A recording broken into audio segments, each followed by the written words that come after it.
नमस्कार, क्या आप देख रहे हैं केडी न्यूज। केडी न्यूज में आपका स्वागत है। लोकसभा में बुधवार 20 सितंबर को महिला आरक्षण बिल 454 मतों के साथ पास हो गया। इस बिल के जरिए लोकसभा और सभी राज्यों की विधानसभाओं में महिलाओं के लिए 33% सीटें आरक्षित हो जाएंगी। नमस्कार, मैं कपिल देव शुक्ल, आप देख रहे हैं केडी न्यूज। हालांकि केंद्र सरकार के इस नारी शक्ति बंधन अधिनियम को लागू होने में कई साल लगने की संभावनाएं हैं। दरअसल कांग्रेस के नेतृत्व वाली यूपीए सरकार के दौरान भी ये बिल राज्यसभा में पेश हुआ, लेकिन जब ये लोकसभा में पहुंचा तो मुलायम सिंह यादव, लालू प्रसाद यादव और शरद यादव जैसे नेताओं ने अन्य पिछड़ा वर्ग की महिलाओं के लिए अलग कोटा इसमें नहीं होने के चलते इसका कड़ा विरोध किया था।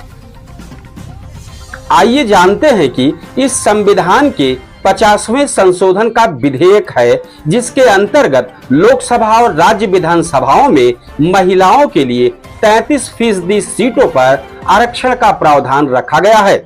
इसी 33% में 1/3 सीटें अनुसूचित जाति और जनजाति की महिलाओं के लिए आरक्षित की जानी है। लैंगिक समानता और समावेशी शासन की दिशा में एक महत्वपूर्ण कदम होने के बावजूद यह विधेयक बहुत लंबे समय से अधर में लटका हुआ है। सुल्तानपुर जनपद के मशहूर कवि शायर डॉक्टर DM मिश्र इस महिला आरक्षण पर क्या राय दे रहे हैं, पहले उनसे सुन लेते हैं। मित्रों, मैं कवि डॉक्टर DM मिश्र। मित्रों, शायद ही ऐसा कोई व्यक्ति हो जो महिला आरक्षण बिल का समर्थन न करता, लेकिन विडंबना ये है, लोगों के दिल में कुछ और है, जबान पे कुछ और है। यही कारण है कि 75 साल हो गए इस बिल के लिए प्रयास करते हुए, लेकिन अभी तक ये बिल अब जाकर के बिल किसी तरह से लागू हुआ है, और जिसे मौजूदा सरकार लेकर आई है। एक नया सत्र ला करके, संसद सत्र बुला करके इसको लागू किया, और महिला नारी शक्ति बंधन अधिनियम नाम से। मित्रों, यहाँ इस बात को और भी बताना जरूरी है कि ये अधिनियम लाया गया और पूर्ण बहुमत से पास भी हो गया, सबने इसका समर्थन दिया, लेकिन ये कब लागू होगा अभी इसके बारे में स्पष्ट नहीं है। पहले इस जनगणना होगी, फिर सीटों का परिसीमन होगा, उसके बाद ये कहीं लागू होगा। तब तक बहुत देर हो जाएगी। 2029 में के पहले तो ये लागू नहीं हो सकता है। अब सवाल ये है कि अगर सरकार इसको चाहती, वो सरकार जो मिनटों में नोटबंदी कर सकती है, बड़े बड़े फैसले ले सकती है, वो ऐसा क्यों नहीं उसने किया कि इसका 2024 में ही इसका लाभ महिलाओं को मिलना शुरू हो जाता।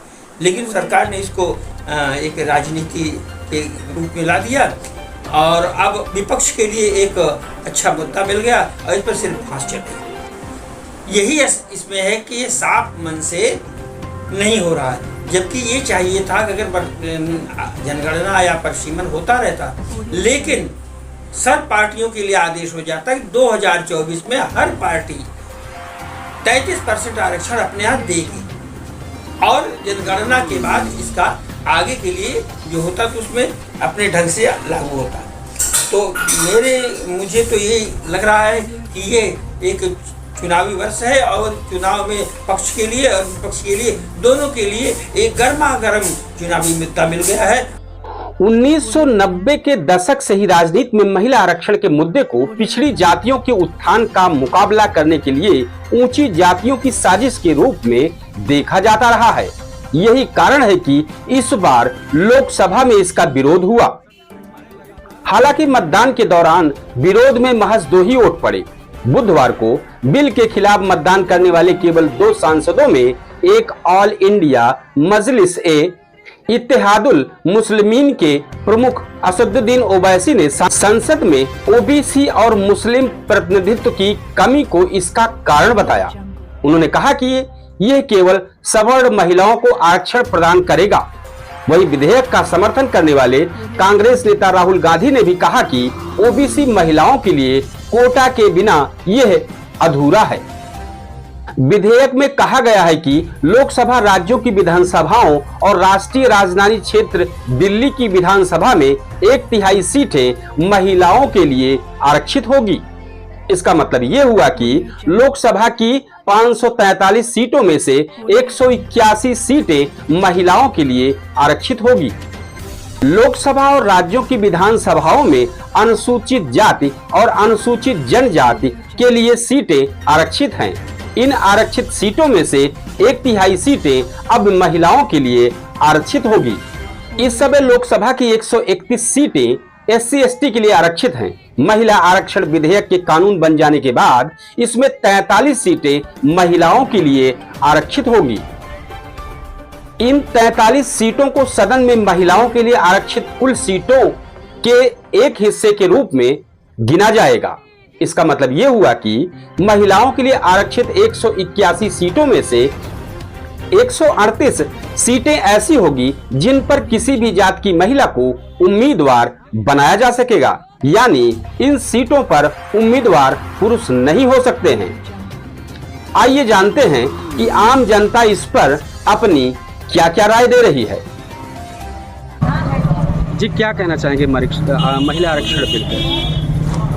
महिला आरक्षण बिल पे हम ये कहना चाहते हैं कि जो बिल इतने दिन से लटका पड़ा था उसे मोदी जी ने जो है पास 2 ही दिन में पास हो गया और हम महिलाओं को समान हर चीज़ में समान अधिकार दिया गया है। इसमें भी समान अधिकार हम लोगों को दिया गया है। इसलिए हम सारी महिलाएं उनका तहे दिल से भारतीय उद्योग व्यापार मंडल की महिलाएं और हमारी सदस्य उनको तहे दिल से सब उनका धन्यवाद देती हैं और सब लोग बहुत खुश हैं और हम लोगों को जो है आगे बढ़ने का मौका मिल रहा है। सभी को मौका मिल रहा है आगे बढ़ने का और ये हमारी सारी महिलाएं उनको धन्यवाद देना चाहती हैं।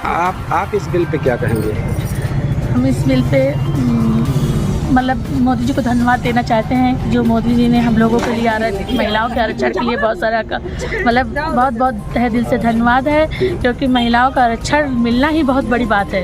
क्योंकि महिलाएं हर क्षेत्र में आगे जाती तो थी लेकिन इतना उससे नहीं जाती थी। अब बिल पास हो गया है, महिलाओं को ज़्यादातर आरक्षण मिल गया है, तो इसलिए महिलाएं हर डिपार्टमेंट में हर जगह महिलाओं का भी बोलबाला होगा और 33% महिलाओं का आरक्षण है और जेंट्स का 46% है। इसके लिए हम बहुत सारे। क्या नाम है आपका? मेरा नाम तबस्सुम बानो है।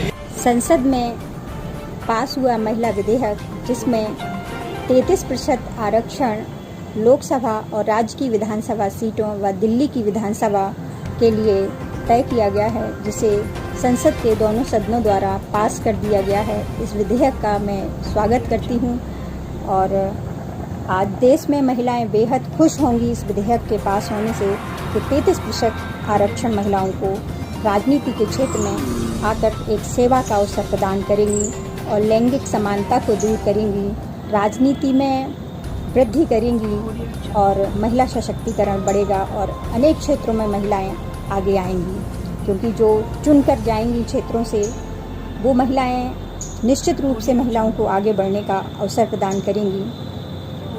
संसद में 543 सीटों में 181 सीटों पर अब महिलाएं चुनकर जाएंगी, जो एक महिलाओं को एक बहुत अच्छा अवसर मिलेगा, जिससे देश का महिलाओं के क्षेत्र में विकास होगा। जो महिलाएं पिछड़ी रहती थीं, जिन्हें अवसर नहीं मिलते थे, उन्हें अवसर मिलेंगे। ये हमारे लिए बहुत अच्छा अवसर है। हमारे देश के लिए जो लैंगिक असमानता रहती थी वो मिटेगी, ऐसा मैं मानती हूँ। बस मैं इस चीज़ का विरोध करती हूँ कि जातिगत आरक्षण ना हो। महिला की जाति महिला है, बस महिला का आरक्षण रहना चाहिए। जातिगत आरक्षण के पक्ष में मैं नहीं हूँ। धन्यवाद। संसद की नई इमारत में कार्यवाही मंगलवार से शुरू हुई और पहले दिन कानून मंत्री अर्जुन राम मेघवाल ने महिला आरक्षण से जुड़ा विधेयक पेश किया। एक महिला होने के कारण मैं इस विधेयक के पारित होने से अत्यंत प्रसन्नचित हूँ। यह महिलाओं के लिए उठाया गया बहुत ही बढ़िया कदम है। महिला आरक्षण विधेयक 2023 में महिलाओं के लिए लोकसभा और राज्य विधानसभाओं में 33% सीटें आरक्षित होंगी। यह कदम भारत के राजनीतिक परिदृश्य में लैंगिक समानता को बढ़ावा देने की दिशा में एक महत्वपूर्ण कदम है।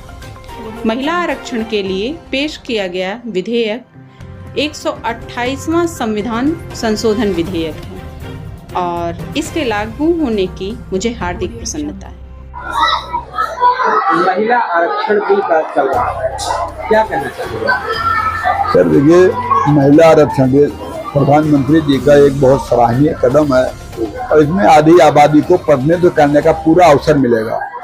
लेकिन जहाँ तक मेरा मानना है कि जो महिला आरक्षण है, इस महिला आरक्षण बिल में हमारी जो SC, ST, OBC की महिलाएं हैं, अगर इनको आरक्षण नहीं दिया गया तो सदैव दबती चली जाएंगी और ये किसी भी स्तर पे उठ नहीं पाएंगी। अगर इस महिला आरक्षण में जो 50% की आबादी है, इन आरक्षण में भी SC, ST, OBC की कोटे का अलग से आरक्षण कर दिया जाए, या अगर ऐसा है तो बहुत प्रशंसनीय है और यदि नहीं है तो ऐसे किया जाना चाहिए। मेरे ख्याल से इससे जो आधी तबके की महिलाएं हैं, दबी हुई महिलाएं हैं, जो सामाजिक रूप से, आर्थिक रूप से या किसी स्तर से दबी हुई हैं, उनको भी पर्याप्त मात्रा में उठने का एक अवसर मिलेगा और सभी कंधे से कंधे मिला करके जो है इस देश को स्वर्णिम दिशा की तरफ लेकर चले जाएंगे। इस तरह की सनसनीखेज खबरों के लिए KD news UP channel subscribe करें।